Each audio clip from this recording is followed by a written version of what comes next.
నేను ఇట్లా మాట్లాడుతున్నది నా బాధ, ఇది నా ఆవేదన. నాన్న చూస్తలేరేంది వీళ్ళనన్నది ఆవేదన, చూసుకుంటే క్షమిస్తారేంది, ఇంకెన్నిసార్లు క్షమిస్తారన్నది నా బాధ. అంతే తప్ప నాకేం కోపం ఉంటుంది? ఎందుకు కోపం ఉంటుంది? నాకు ఎంత ఎన్ని జన్మల పుణ్యం ఉంటే కేసీఆర్ లాంటి తండ్రి దొరుకుతాడు? కోట్లలో ఒకరికి ఉండేటటువంటి తండ్రి నాకు దొరికిండు. ఆయన లేకపోతే నేను ఎవరు ప్రపంచానికి తెలుస్తుందా? నాకెందుకు అవసరం ఉంటుంది? నాకేం కోపం ఉంటుంది కేసీఆర్ గారి మీద? నాకు టీఆర్ఎస్ పార్టీ మీద ఎందుకు కోపం ఉంటుంది? నాకు 27 సంవత్సరాలు ఉన్నప్పుడు నేను నా కొడుకుని చిన్న పిల్లగాన్ని పసిగుడ్డుని ఎత్తుకొని ఇక్కడికి వస్తే ఆ రోజు నుంచి ఈ రోజు వరకు నేను రోడ్డు మీదనే ఉన్నా, ఉద్యమాలే చేస్తున్నా, పోరాటాలే చేస్తున్నా, తెలంగాణ ప్రజల కోసం పనిచేస్తున్నా. 2014 నుంచి అధికారంలో ఉన్నప్పుడు కూడా నా ఇంటి దర్వాజాలు ఎప్పుడు తెలిసే ఉన్నాయి, ఇక్కడున్న మీడియా మిత్రులందరికీ తెలుసు. అధికారంలో ఉన్నా లేకున్నా నేను ఇట్లనే ఉన్నా. అధికారంలో ఉన్నప్పుడు నన్ను ఏమి సాగనీయకుండా నన్ను ప్రతిపక్ష ఎమ్మెల్యేని చూసినట్టు, ప్రతిపక్ష ఎంపీని చూసినట్టు చూసినా నేను ఇట్లనే ఉన్నా, ఓపెన్ మైండ్తోనే ఉన్నా. నేను కోరేది ఒకటే, కేసీఆర్ గారి ఆరోగ్యాన్ని కాపాడండి రామన్న, పార్టీని కాపాడండి, పార్టీలో ఉన్న కార్యకర్తలను కాపాడండి, అందరు బాగుండేలాగా ప్రజా సమస్యలు తీసుకోండి. నాకు అంతకుమించి కావాల్సింది ఏం లేదు.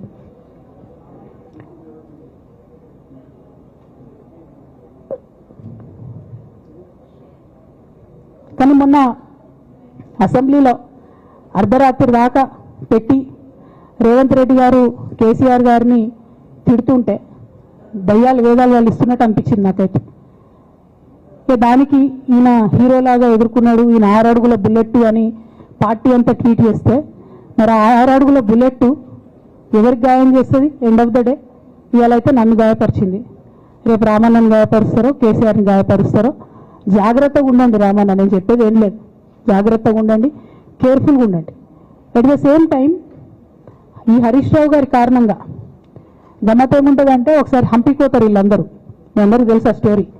హంపీకి పోయి పాటలు పాడుకుంటారు, మొత్తము చాలా మంది కలిసి కేసీఆర్ గారిని చాలా అవమానకరంగా మాట్లాడతారు, ఒక పార్టీని వెనుపోటు పడదామని డిజైన్ చేశారు. ఇదంతా వీరికి తెలుసు, హరీష్ రావు గారికి తెలుసు.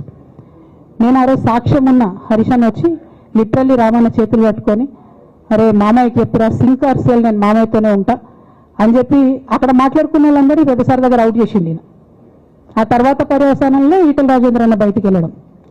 ఈ మహానుభావుడు వల్ల జగ్గారెడ్డి దగ్గర నుంచి మొదలు పెడితే, చెరుకు శ్రీనివాసరెడ్డి ముత్యంరెడ్డి అన్న కొడుకు దగ్గర నుంచి మొదలు పెడితే, రఘునందన్ రావు గారు, మైనంపల్లి గారు, విజయశాంతి గారు, విజయరామారావు గారు, ఆయన పాత పెద్ద ఉండే ఈటల రాజేందర్ గారు, వీళ్ళందరూ పార్టీలోకి వెళ్ళి పోయింది కదా, పోలేదా? ఇవన్నీ హరిశన్న చేసినాయి కాదా? ఆనాడు దుబ్బాక ఉప ఎన్నిక ఎందుకు ఓడిపోయినాం? దుబ్బాక ప్రజలకు ఇప్పటికి కూడా గుర్తుంటుంది. వాళ్ళందరూ ఒకటే మాట చెప్తారు, ఈయన సిద్దిపేటకు తప్ప ₹1 రానివాడు దుబ్బాకకు, ఈయన వచ్చి ప్రచారం చేసింది కాబట్టి మేము ఓటు వేయాలని ఓపెన్గా చెప్పారు ఆనాడు ఎన్నికలలో. దానికి ఏం రాపించుకుంటాడు ఈయన పేపర్లలో? ఒంటరి పోరాటం చేసి ఓడిన హరీష్ రావు. అసలు ఓడిపోయింది మీ వల్ల కదా. మీరు మీడియా మేనేజ్మెంట్లో సూపర్, అలా డౌట్ ఏం లేదు. రామన్న యూట్యూబ్ మేనేజ్ చేసి నా మెయిన్ స్ట్రీమ్ మీడియా మేనేజ్ చేస్తాడు, అంతే, అంతకుమించి వేరే ఏం లేదు.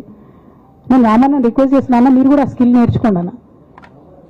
అట్లనే ఈటల రాజేందర్ గారు ఉప ఎన్నిక దగ్గరుండి హరీష్ అన్న గెలిపిలేదా అండి ఈటల రాజేందర్ని? ఆనాడు PCC అధ్యక్షుడిగా ఉండి రేవంత్ రెడ్డి గారు ఏమంటారు, కాంగ్రెస్ పార్టీ ఓడిపోతుంది ఇడా అని చెప్పి ఆయన ముందే డిక్లేర్ చేసిండు, ముందే చేతులెత్తేసి.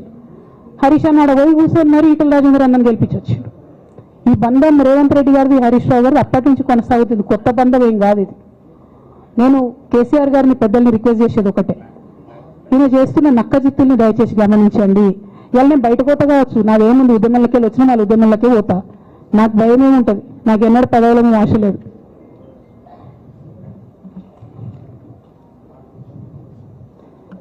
పార్టీ నుంచి వచ్చిన ఎమ్మెల్సీకి స్పీకర్ ఫార్మాట్లో చైర్మన్ గారికి నేను పంపుతా ఉన్నాను రాజీనామా పత్రాన్ని.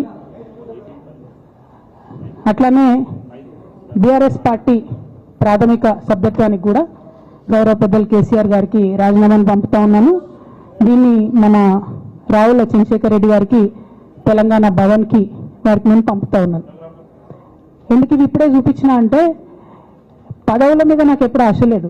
మేము ఉద్యమంలోకి వచ్చింది ఎందుకంటే మా నాన్న ఒక్కరు ఇంత ఒంటరి పోరాటం చేస్తున్నారు, ఎంత వీలైతే అంత ఆయనకు మద్దతు ఇవ్వాలని వచ్చినాం.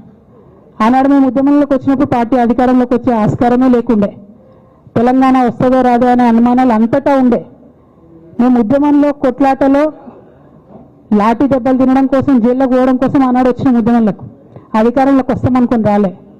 రామన్నైనా నేనైనా కేవలం నాన్న కోసమే వచ్చిన ఉద్యమాలకి. అందుకే మా కుటుంబం మీద కుట్ర. ఈ కుట్రను గమనించమనే నేను మా కుటుంబాన్ని కోరుతా ఉన్నా. ఇక పెద్ద సార్కు నీడలాగా సంతోష్ రావు గారు ఉంటారు.